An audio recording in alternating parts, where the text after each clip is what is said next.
una nueva vida. Había sido un largo día de invierno, estaba decidida a ver la televisión hasta dormir. Debido al clima, nuestro sistema de cable tenía muchas interferencias, así que decidí ver un canal local. No había nada interesante, solo noticias, pero una en especial llamó la atención de mis padres, y la mía también. Al ver la primera imagen, mis ojos se llenaron de lágrimas instantáneamente. En nuestra ciudad, las calles se congelan debido a las bajas temperaturas. Los accidentes de tráfico abundan aquí, ya era algo habitual, pero las cosas cambian cuando es un ser querido quien está bajo los escombros. Comenzó a llover, a montones, mientras escuchábamos el reportaje y las lágrimas comenzaban a caer. Según el reportero, en la tarde, hubo un accidente en la avenida principal. Reconocí esa motocicleta, era la de mi hermano Daniel.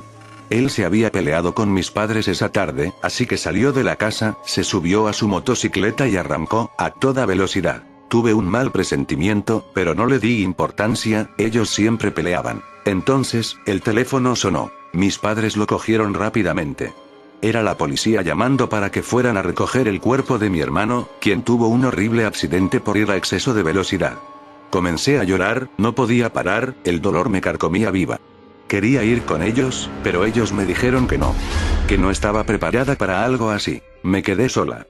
No podía con el dolor. Mi hermano, la única persona a la que podía contarle todo, mi confidente, mi protector, ahora estaba muerto. Subí a mi cuarto, comencé a ver nuestras fotos. Vaya manera de torturarme, pero, a pesar de todo, sentía alivio de alguna forma. Verlo a él, sonriente, cargándome en su espalda como siempre lo hacía, me hacía pensar que, en donde sea que estuviera, se fue con buenos recuerdos, a pesar de la pelea. Sus peleas con mamá eran algo recurrente, siempre peleaban. Él siempre se iba, a toda velocidad, y regresaba al anochecer. Era su forma de bajar su enojo, le encantaba la velocidad. Mi mamá aprovechaba esos ratos libres para escribir, eso la ayudaba. Cuando era de noche y ambos se reencontraban, se abrazaban y se disculpaban. Tristemente, hoy no fue así. Pero yo lo sé, si esto no hubiera sucedido, ese abrazo, esa disculpa, todo habría tenido lugar esta noche, y él lo sabía. Dieron las 2 de la mañana y mis padres no regresaban, yo estaba muy preocupada. Mi corazón se aceleraba y mis lágrimas no paraban de salir cada vez que pensaba en lo acontecido. Intentaba calmarme, intentaba dormir. ¿Y si todo es un sueño? Pensé, pero era la realidad. Mis pensamientos me comían viva. Intentaba relajarme, el lugar del accidente no estaba tan cerca. Quizá por eso tardan tanto, hay que cruzar esa horrible carretera para llegar a la avenida principal, pensé. Cuando miré el reloj nuevamente, ya eran las 2:30 am, y justo en medio del silencio, el timbre sonó. Bajé corriendo, pues afuera llovía, parecía un diluvio. Tropecé mientras bajaba las escaleras. A veces solía ser muy torpe. Pero me levanté, sin dolor alguno, y seguí corriendo hasta la puerta. Cuando la abrí, mi sorpresa fue enorme. No sabía qué decir, ni qué hacer. Estaba en shock. Mamá. Papá. Daniel. ¿Qué sucedió? Pregunté. Estaba sorprendida, pero ellos no respondieron, solo se quedaron allí, inmóviles. Dani. ¿Estás bien? Sí, hermanita.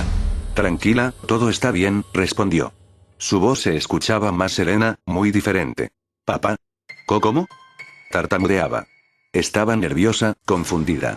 Estaba tendido en el pavimento, tuvimos suerte de poder traerlo, respondió mi padre. Todo se estaba tornando muy extraño. Ya basta de preguntas, cariño, es hora de irnos, hemos venido hasta aquí por ti. Estaremos de nuevo todos juntos, en familia, sé que nos has estado esperando, dijo mi madre. No entendía nada. ¿De qué están hablando? Grité, al mismo tiempo en el que la televisión se encendió. Estaban transmitiendo una noticia, otro accidente más. El reportero decía que hubo un terrible accidente en la congelada carretera 86. Un tráiler perdió el control y se estrelló contra una Toyota Highlander que iba en exceso de velocidad. Las 2 personas que iban en la Toyota perdieron la vida, mientras que el conductor del tráiler resultó con heridas menores. Las víctimas fueron identificadas como Harold y Catherine Robertson. La cara del reportero cambió, cuando por radio le dijeron que ellos eran los padres de Daniel Robertson, otra persona que había muerto por un accidente de tráfico esa misma tarde. En ese momento pude entenderlo casi todo. ¿Ustedes están muertos? Fue lo único que logré decir. Así es, Jess. Ahora es tiempo de irnos, hay mucho por recorrer, hermanita, dijo Daniel. Quería llorar, pero las lágrimas no salían. Yo no quiero morir todavía.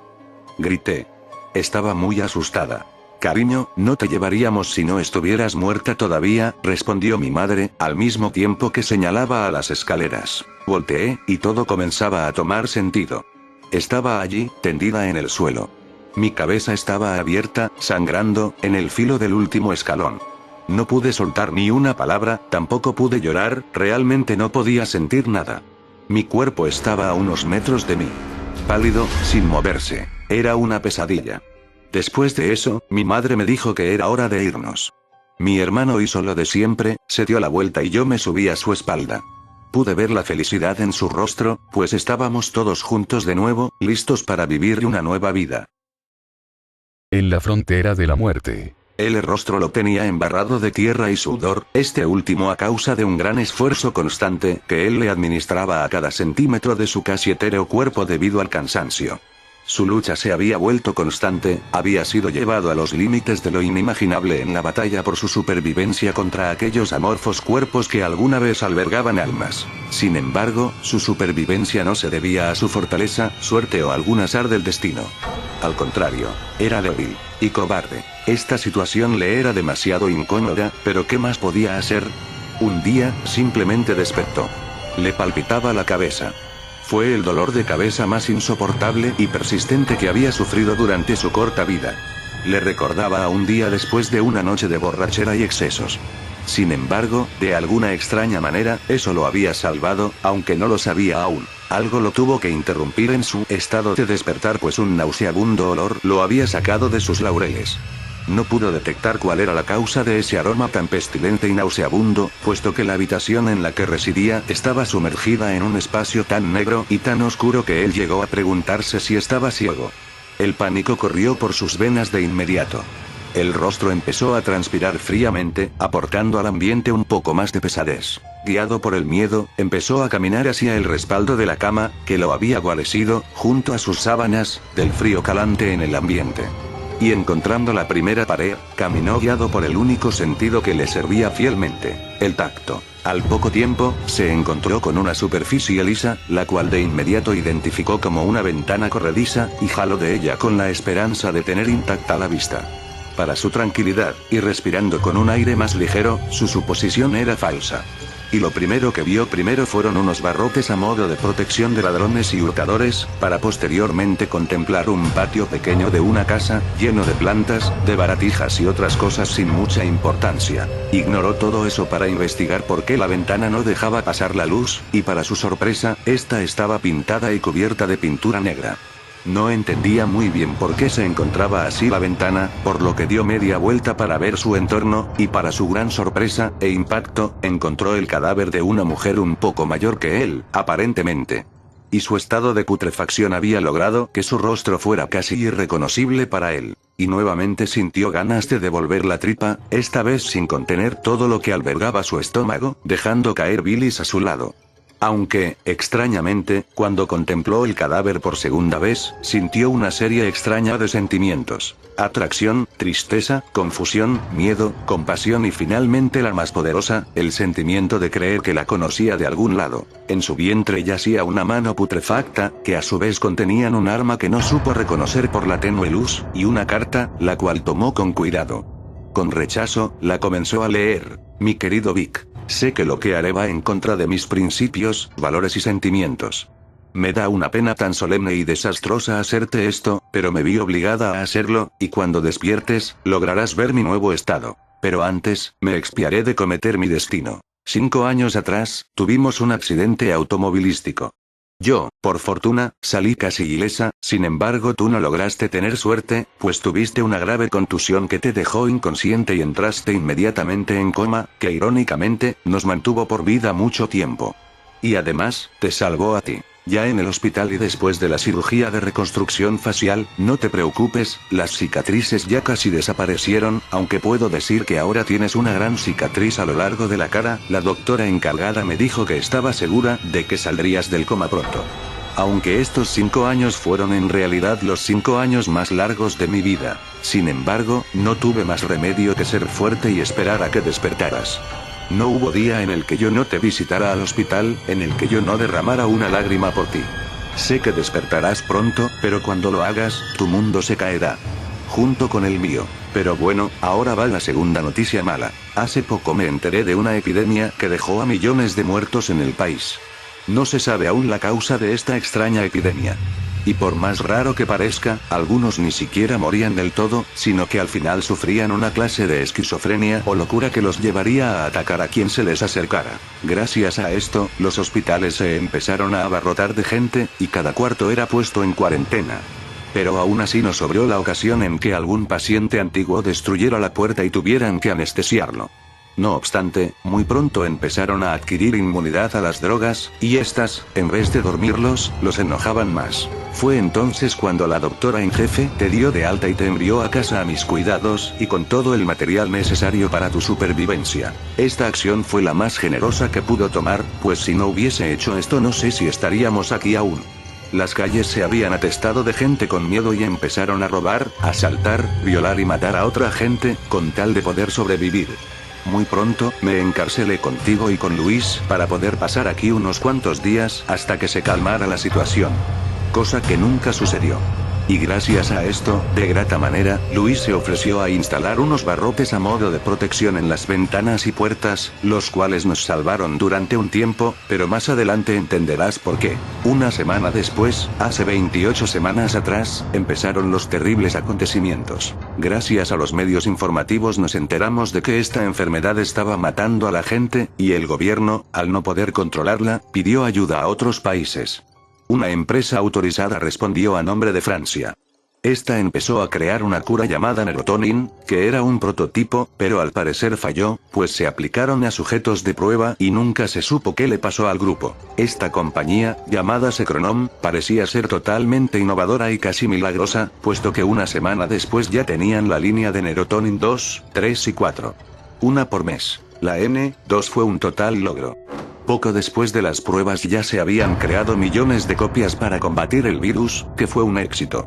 Para el siguiente mes ya se habían controlado las masas y todo volvía a la relativa normalidad. Al mismo tiempo que se hicieron pactos entre gobiernos y Secronom para distribución de la N2. Secronom se volvió poderoso y famoso al poco tiempo, pero no había perdido tiempo y creó la N3, que, esta vez, había sido creada para combatir el cáncer. Aunque falló en las pruebas. Y finalmente, se creó el arma con un propósito noble, o eso es lo que trataba de vender Secronom. La Neurotonin 4, que había sido creada con el mismo propósito que su predecesor, pero no estoy del todo convencida, aún, de eso, pues se rumoreaba que se querían crear supersoldados y hablaban de cosas sobre mejorar la raza humana. En fin, la N4 se aplicó a 108 sujetos de prueba. Pero el gobierno francés no había autorizado a estos 108 sujetos para pruebas del N4, sino simplemente para la N3. Así que días después de que se aplicaran las pruebas del N4 a los 108 sujetos, y mientras estos estaban en cuarentena para observación, Francia obligó a la compañía Secronom a desalojar el edificio para llevarse a los sujetos a su país. Secronom no admitió su error de comunicación y los 108 sujetos fueron puestos en libertad por el ejército en el edificio sede de la región local. Grave error. A base de la N4, los sujetos, algunos fueron incluso pacientes de la epidemia, habían cambiado y empezaban a atacar a otra gente a su alrededor, como si la N4 hubiese despertado la maligna enfermedad nuevamente. El pánico se formaba en las calles una vez más, pero esta vez mucho, mucho peor. Había muertos por doquier y había algunos que se morían, o parecían estarlo, para después ver que eran atacados por convulsiones para luego levantarse de golpe y hacer lo mismo que lo que los había convertido en ese nuevo ser viviente. Así que la gente fue atacada y la mayoría se transformaba en menos de 13 segundos. La nueva pandemia viajó atacando a Estados Unidos primeramente, y posteriormente se asentó en otros países de primer mundo. Las sociedades se derrumbaron y todos empezamos a hacer lo que pudiéramos para sobrevivir. Fue el fin. Pero esa pandemia acabó finalmente con mi hermano, y luego conmigo, puesto que una noche, mientras buscaba comida y medicamentos en la zona junto a mi querido hermano, desgraciadamente nos encontramos a una bestia amorfa. De inmediato supimos que era producto de una de las pruebas, ya que tenía mutaciones en todo el cuerpo. Medía alrededor de 2,5 metros, con cuerpo robusto, ropa hecha jirones, y lo más visible de todo un recubierto de huesos, que más que otra cosa, parecía un exoesqueleto que cubría hasta la cabeza. Era una abominación, y mientras el monstruo nos contemplaba con inseguridad, Luis lo atacó con tanta rapidez que el monstruo ni se percató, no hasta que Luis le trató de clavar un hacha entre una hendidura del exoesqueleto. Pero el recubierto ni se inmutó, no había rastro de que el hacha lo hubiese dañado. El monstruo actuó ante el movimiento de mi pobre hermano, que fue enviado al otro lado de la calle con una fuerza tan descomunal que fue lanzado varios metros fuera de su alcance. Milagrosamente, mi hermano seguía ileso, pero sabíamos que yo no correría la misma suerte, así que corrí en lo que la bestia se centraba en mi hermano. Justo cuando mi hermano se levantaba y se recuperaba, la bestia huesuda recorrió el tramo que los separaba de 15 metros en tan solo un segundo. Y lo último que vi fue que mi hermano me sonrió melancólicamente, y leí en sus labios corre, justo antes de que esa bestia descomunal lo agarrara del cuello y le destrozara la cabeza. Y a pesar de estar 15 metros detrás del cometido, oí cómo crujió su cabeza. Simplemente no pude contener las lágrimas y lloré histéricamente en ese momento. Mi hermano, que siempre me cuidó, hasta en su último acto, había muerto de una manera horrible. Lloré como nunca lo había hecho. Y aún así, el demonio seguía comiéndoselo. Di patadas, quería golpear todo lo que había a mi alrededor, incluso me rompí los nudillos cuando empecé a hacerlo. Seguía escuchando cómo esa mierda de monstruo se estaba comiendo pedazo a pedazo, mordisco a mordisco, a mi propio hermano del alma. Hasta que no quedó mucho de él. No pude soportarlo y corrí por las calles, matando a esas mierdas que rondaban por las calles con un simple tubo de metal que tenía a la mano. Pero mientras lo hacía para desquitarme de lo sucedido, fui mordida y rasguñada decenas de veces por esos malditos. Sigo sin soportar esa pérdida. Y ahora yo estoy perdida, aunque le doy gracias a Dios por darme mucho más tiempo de lo necesario para poder despedirme de ti y de este mundo. Es por eso que ahora te escribo esta carta, pues aunque quiera vivir, solo traeré más tristeza a este mundo si me convierto en uno de ellos, sobre todo a ti. Nunca había sentido algo así por nadie, pues eso que siento por ti, solo lo puedo comparar con el amor que le tenía a mi hermano. Sé feliz y sobrevive por nosotros, pues te amo con todo mi corazón, Vic. De tu eterna amante, Elizabeth. G3. G3 es un juego que desafortunadamente descubrió Marcos Carvajal, un joven estudiante que se encontraba viajando junto con sus compañeros para celebrar las merecidas vacaciones que habían esperado luego de tanto estudiar. En uno de sus caminos, vieron lo que parecía ser una casa abandonada. Ellos se detuvieron y echaron un ojo al mapa para ver en dónde estaban. Se percataron de que estaban cerca de Mocoa, en Colombia. Cansados y con sed, uno de ellos sugirió entrar a la casa para descansar, reunir fuerzas y continuar el viaje, a lo que sus amigos estuvieron de acuerdo con él y se dirigieron hasta esa zona. El lugar parecía muy alejado de cualquier ciudad o pueblo y para acceder a ella había que recorrer un camino no muy largo de barro y maleza. Luego de llegar a la casa y relajarse un poco, el grupo decidió explorar los alrededores antes de marcharse. Dos de ellos fueron a la cocina, uno de ellos quiso esperar afuera y Marcos fue al segundo piso a ver qué encontraba. Al subir las escaleras, visualizó dos habitaciones. La primera habitación tenía la puerta desgastada por el paso del tiempo, también estaba rota en la parte superior. A lo que por esta abertura Marcos podía observar que la habitación estaba vacía y que no tenía nada que llamara la atención. Luego de esto, el joven muchacho se interesó mucho más por la segunda habitación, no solo porque la puerta de esta no era de madera, sino porque era de hierro y estaba cerrada con cadenas. El joven muchacho llamó a los demás y estos se las ingeniaron para poder entrar. Una vez adentro, notaron que el cuarto estaba vacío excepto por un detalle. En una de las esquinas de la habitación estaba una carta sellada con un lazo rojo tirada en el suelo y con algo de polvo. Marcos levantó la carta, la abrió y vio lo que parecían ser unos extraños pasos para jugar un extraño juego que jamás habían visto antes. Marcos relataba que en la carta decía en letras rojas, hacer esto preferiblemente un viernes, a las 2:20 am. Seguido de esto, el joven decía que se necesitarían una serie de materiales extraños como una vela negra, un tiza de color verde, un porro de marihuana y un espejo. Ellos al leer esto se echaron a reír y se miraron las caras los unos a los otros. Marilyn, una chica que los acompañaba, dijo luego de esto: chicos, ya está oscureciendo, ya es hora de que nos vayamos de aquí. Ellos, notando que era tarde, comenzaron a retirarse del lugar.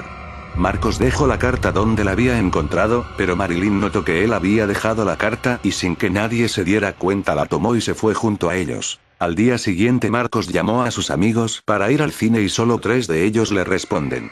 Pero extrañamente Marilyn no agarraba la llamada a pesar de que Marcos intentó llamarla muchas veces. Ella seguía sin contestar. El preocupado le pareció extraño que no le respondiera ya que Marilyn era su mejor amiga y que a cada mensaje o llamada ella rápidamente le respondía.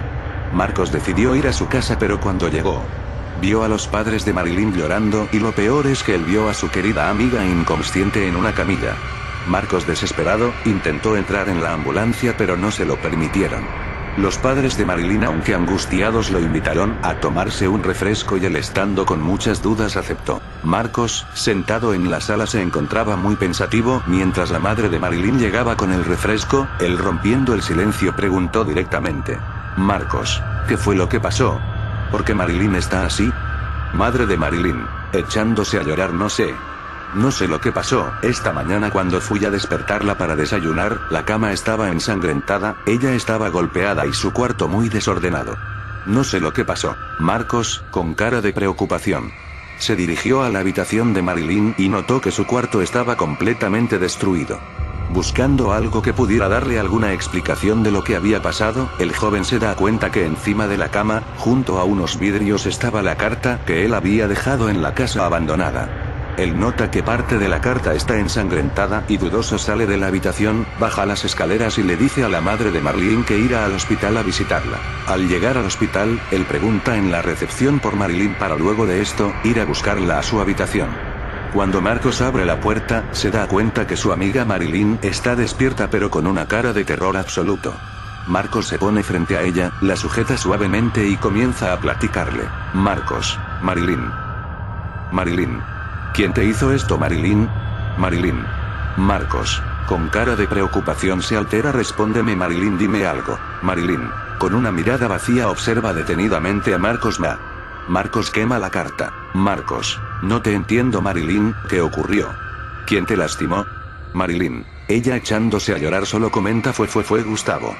Vino por mí. Marcos, él sin comprender aún lo que pasaba intenta calmarla. Marilyn, contrólate. Dime qué sucedió. En ese momento, una enfermera entra al cuarto y saca a Marcos de la habitación para que Marilyn pueda descansar. Él le pregunta a la enfermera. Marcos, ¿qué fue lo que le pasó? ¿Qué fue lo que le ocurrió? Enfermera, al parecer tiene la cara morada por los golpes y su ano fue destrozado. Marcos, él se sorprende y alzando la voz exclama destrozado. ¿La violaron? Enfermera, al parecer así fue, muchacho. Luego de esto, el preocupado muchacho sale del hospital y confundido se dirige al lugar en donde encontraron la carta en busca de algo que le indicara todo lo que había pasado. A lo lejos se veía que una mujer mayor hacía ejercicios y corría por la zona. Esta mujer se percata de él y se detiene mientras le dice, mujer desconocida, oye joven, no deberías de estar por estos lugares solo. Es peligroso. Marcos, él algo triste y preocupado le responde, lo siento mucho, tenía que regresar a este lugar.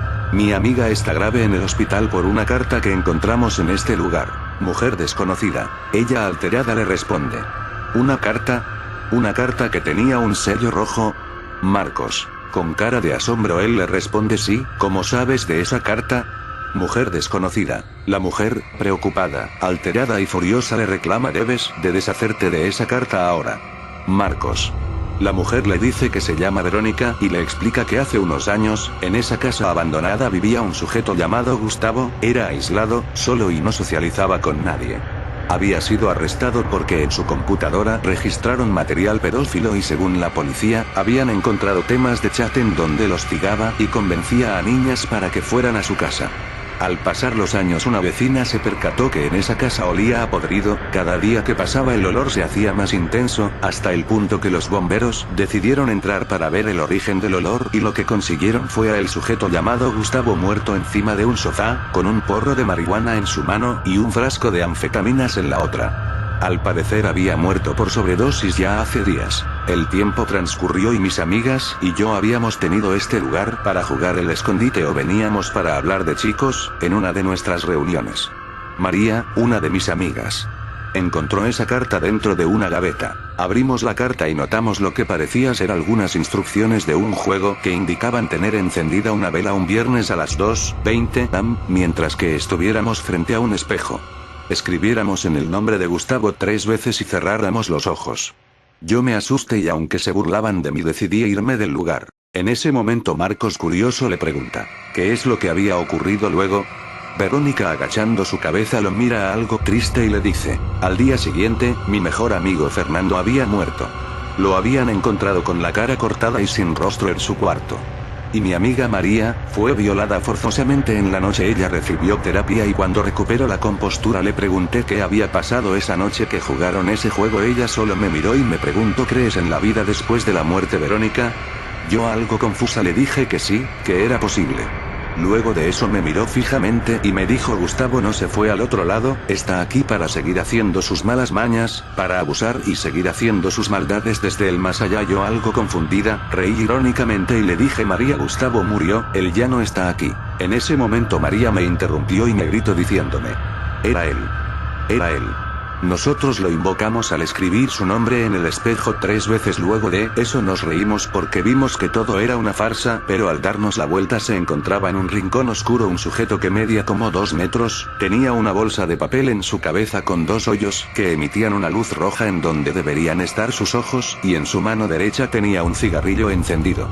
Fernando y yo estábamos paralizados del miedo mientras ese sujeto miraba hacia abajo donde estábamos, luego dirigió la vista hacia Fernando y le preguntó, ¿eres menor de 18?